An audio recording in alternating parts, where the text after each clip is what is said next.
नमस्कार। रेडियो रिमझिम से प्रस्तुत है स्थानीय हालचाल। पहले मुख्य हालचाल।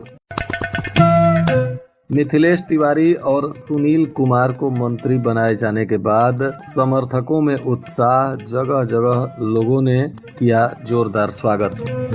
करोड़ों की लागत से बना पंचायत सरकार भवन वर्षों से पड़ा है वीरान। सिधवलिया डकैती कांड में 2 आरोपियों को पुलिस ने किया गिरफ्तार। सुप्रीम कोर्ट में पेंडिंग मामलों को लेकर लग रहा है विशेष लोक अदालत। और पुलिस अधीक्षक ने कार्यालय में सुनी जन फरियाद। स्थानीय हालचाल के इस अंक के साथ मैं अनिकेत मिश्र। अब हालचाल विस्तार से। बिहार सरकार ने अपने मंत्रियों को शपथ ग्रहण कराने के बाद अब उनके मंत्रालय उन्हें आवंटित कर दिए हैं। इसकी सूची जैसे ही जारी हुई तो गोपालगंज में भी उत्साह का लहर दौड़ गया, जहां जदयू खेमे में भी तमाम समर्थकों ने मंत्री सुनील कुमार का स्वागत, अभिनंदन और उनको बधाई दी। तो वहीं भाजपा खेमे में भी जोरदार तरीके से मिथिलेश तिवारी का स्वागत हुआ। हालांकि मिथिलेश तिवारी के समर्थक भारी संख्या में पटना ही पहुंच गए और उनके आवास पर काफी भीड़ भाड़ देखा गया। मिथिलेश तिवारी को शिक्षा मंत्री की जिम्मेदारी दी गई है। अब पूरे बिहार में शिक्षा के क्षेत्र में बेहतर सेवा देने के लिए मिथिलेश तिवारी ने संकल्प लिया है। तो वहीं ग्रामीण कार्य विभाग की जिम्मेदारी सुनील कुमार को सौंपी गई है और वे भी अब अपने मंत्रालय में पूरे बिहार के विकास के लिए काम करेंगे। इस दौरान मिथिलेश तिवारी से बातचीत की गई तो उन्होंने कहा, देखिए, हमारी पार्टी हमें जो काम देती है उसको हम ईमानदारी से करते हैं और हमारे लिए हर काम बड़ा काम है। हमने 36 वर्षों तक संगठन के माध्यम से पार्टी की सेवा की। अब हमारी पार्टी ने हमें सरकार में काम करने का मौका दिया है, तो इसके लिए हम माननीय प्रधानमंत्री जी को, माननीय गृह मंत्री जी को, माननीय राष्ट्रीय अध्यक्ष जी को, माननीय मुख्यमंत्री जी को और अपने तमाम शीर्ष नेताओं को और साथ में बैकुंठपुर की महान जनता को और हमारे बिहार के माननीय मुख्यमंत्री श्री सम्राट चौधरी जी को हम आभार प्रकट करना चाहेंगे कि हमें ये काम मिला है। टीम सम्राट के हम हिस्सा हैं। आदरणीय नरेंद्र मोदी जी ने एक सपना देखा है, विकसित बिहार का सपना और विकसित भारत का सपना, और उसको हम लोग पूरा करेंगे। बिहार को अग्रणी राज्यों में स्थापित करने के लिए जरूरत पड़ी तो जान लड़ा देंगे, लेकिन बिहार के 14 करोड़ लोगों की आशा आकांक्षा के प्रतीक बनेंगे और हर हाल में बिहार का विकास करेंगे।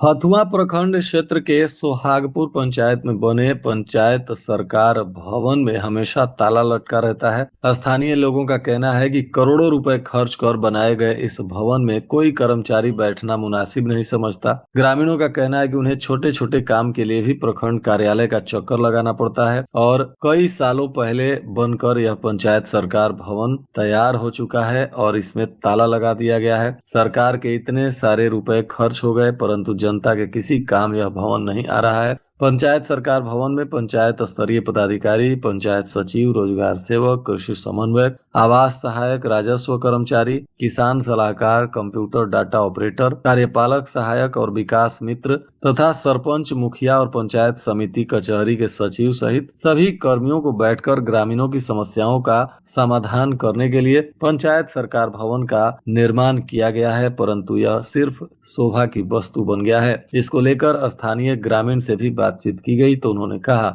वर्षों से करोड़ों की लागत से ग्राम पंचायत सरकार भवन का निर्माण हुआ है जो कि अभी बंद पड़ा हुआ है। इसको लेकर के आपका क्या कहना है? देखिए, सरकार की ये बहुत महत्वाकांक्षी योजना है पंचायत सरकार भवन, जो हर एक पंचायत में बन गया। हमारे यहाँ भी बहुत पहले से बना हुआ है, फिर इसका जीर्णोद्धार कार्य हुआ है, लेकिन जो कर्मचारी हैं वो यहाँ आके बैठते नहीं है, जिसके चलते पंचायत वासियों को समस्या का समाधान करना पड़ रहा है, समस्या का झेलना पड़ता है। और यहाँ होना चाहिए कि हर एक कक्ष, मुखिया कक्ष अलग है, सचिव का कक्ष है, सरपंच का कक्ष है, सब कोई आके यहाँ अगर रोज प्रतिदिन बैठते हैं तो इससे आम जनमानस को बहुत सुविधा होगा और उनका काम आसानी से हो जाएगा। जो दौड़ के प्रखंड पर जाना होता है आय जाति निवास के लिए, वो सब यहाँ कार्यपालक सहायक कर सकते हैं। तो उनको यहाँ आके बैठना चाहिए। जन्म मृत्यु वगैरह सब चीज़ पंचायत से बन रहा है, तो यहाँ बैठ के सब किसी को पंचायत के जो भी कर्मचारी हैं, प्रतिनिधि हैं, उनको बैठ के यहाँ अगर उस काम को करेंगे तो जनता को काफ़ी लाभ पहुँचे। इस समस्या को लेकर के आपके ग्रामीणों के द्वारा किसी वरीय पदाधिकारी को सूचना दी गई है? नहीं, अभी तक तो नहीं दिए गए हैं, क्योंकि ग्रामीण मान लीजिए सबको ही हथुआ ही चले जाते हैं। इसकी जानकारी भी उन लोगों को बहुत नहीं होती है। सबको ही ग्रामीण अपने काम धंधा में रहते हैं और जो आता है वो हथुआ जाके कर लेते हैं। लेकिन जागरूक कुछ लोग हुए हैं, देखिए क्या होता है। आपका परिचय? जी, मेरा नाम सुधांशु कुमार सिंह हुआ, हम सोहागपुर निवासी हैं। ठीक।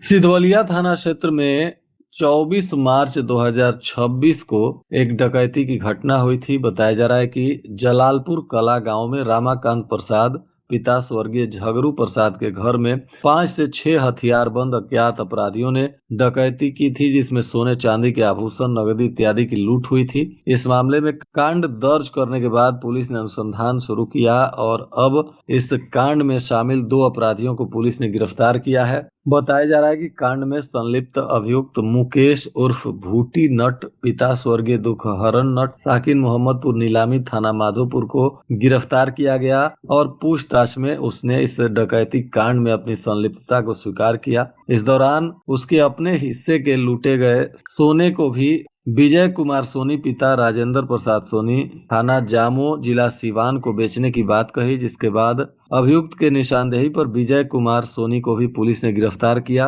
और उसके पास से बेचे गए सोने जैसा कुछ हिस्सा जिसको गला दिया गया था उसको पुलिस ने बरामद किया है। इस मामले में सदर 2 एसडीपीओ से बातचीत की गई तो उन्होंने कहा, सर, विगत कुछ दिन पहले सिधवलिया थाना अंतर्गत ग्राम जलालपुर में रात्रि में रामाकांत प्रसाद के घर में कुछ अज्ञात अपराध कर्मियों द्वारा हथियार के बल पे लूटपाट की घटना को अंजाम दिया गया था।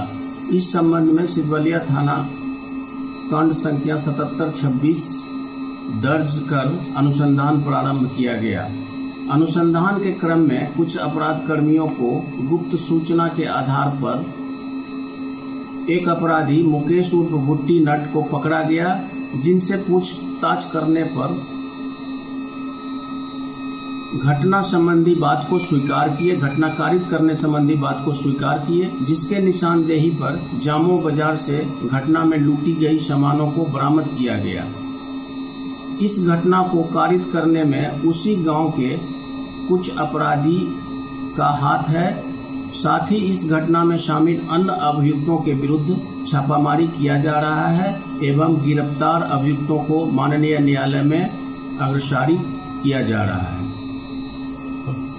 सुप्रीम कोर्ट ऑफ इंडिया समाधान समारोह का आयोजन हो रहा है। इसके लिए स्पेशल लोक अदालत का भी आयोजन गोपालगंज में होगा। बताया जा रहा है कि पार्टिसिपेटिव जस्टिस और door step delivery of justice के विजन को आगे बढ़ाने के लिए सुप्रीम कोर्ट ऑफ इंडिया ने 21 अप्रैल 2026 से supreme court action for mediated adjudication and disputes harmonisation across nation समाधान समारोह आयोजित कर रहा है। इसको लेकर 21, 22 और 23 अगस्त 2026 को एक स्पेशल लोक अदालत का आयोजन किया जाएगा।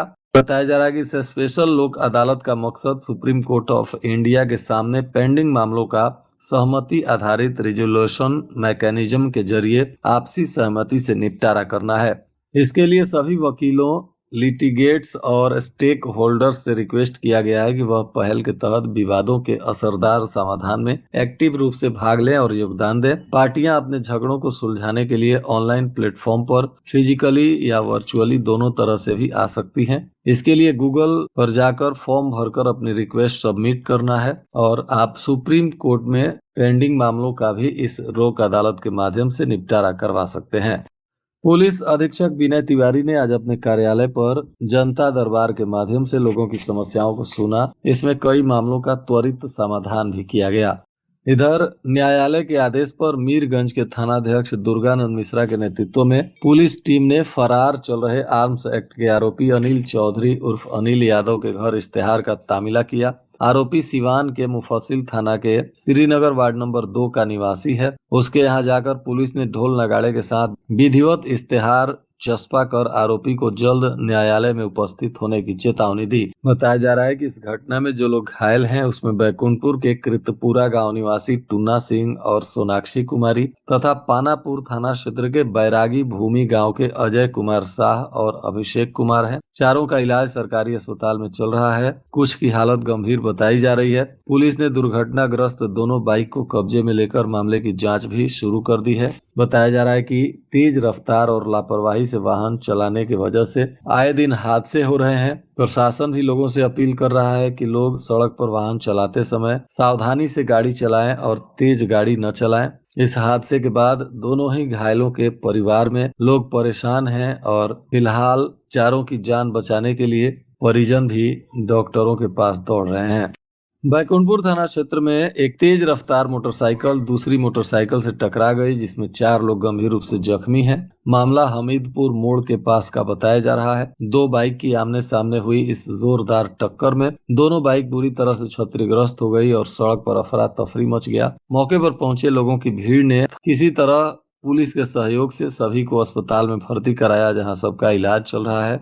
सिधवलिया थाना की पुलिस ने अवैध शराब के विरुद्ध अभियान चलाते हुए ग्राम हसनपुर सारण तटबंध के पास छापेमारी की और 50 लीटर देशी चुलाई शराब को जब्त किया गया। एक आरोपी दिलीप सैनी उर्फ खबरी को गिरफ्तार किया गया है, जो लखीचंद सैनी का पुत्र बताया जा रहा है और सलेमपुर मलाही टोला का निवासी है। इधर कमला राय कॉलेज में उर्दू विभाग के असिस्टेंट प्रोफेसर पर छात्राओं को प्रताड़ित करने का गंभीर आरोप लगा है, जिसको लेकर जेपी विश्वविद्यालय से एक डेलीगेशन आज कमला राय कॉलेज में पहुंचा था और वहां इसकी जांच की गई है और जांच के बाद इसमें आवश्यक और उचित कार्रवाई का आश्वासन भी कॉलेज प्रबंधन की तरफ से दिया गया है। हालांकि छात्र छात्राओं में इस तरह की जानकारी आने के बाद आक्रोश देखा जा रहा है।